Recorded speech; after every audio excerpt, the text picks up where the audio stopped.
En ce moment, je me pose beaucoup de questions sur la légitimité de l'écriture dans le stand-up parce que je fais de l'humour noir avec un type d'énergie qui est très le bon pote à qui on a envie d'écouter ses petites anecdotes et puis paf, je te balance des saloperies pour que ça fasse des petits chocs mentaux. Et au début, quand on commence les premières scènes, on nous conseille toujours au moment de l'écriture d'être plutôt généraliste, de pas trop aborder des sujets trop difficiles qui peuvent peut-être braquer une partie du public. Et si on a envie de le faire, il faut utiliser le totem d'immunité. Un totem d'immunité, c'est quand tu peux légitimement parler de certains sujets. Par exemple, t'es gay, tu peux faire des vannes sur les gays. T'es black, tu peux faire des vannes sur les blacks.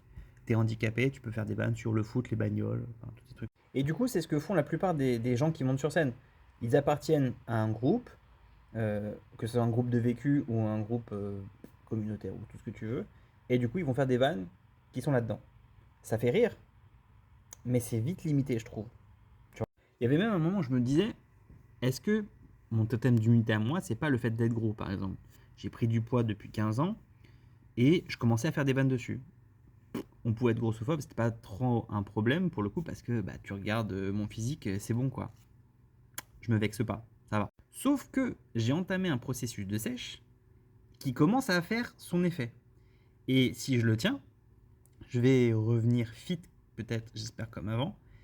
Et quelle sera ma légitimité de faire des vannes sur les gros à ce moment-là? Alors je pourrais toujours mettre des trucs comme quoi j'étais un ancien gros, etc. Mais la vanne, elle sera jamais aussi forte. Et du coup, je trouve ça tellement dommage. Je trouve ça dommage. Non pas que je veux forcément vanner les gros, c'est pas le... Même s'il y a beaucoup de trucs drôles.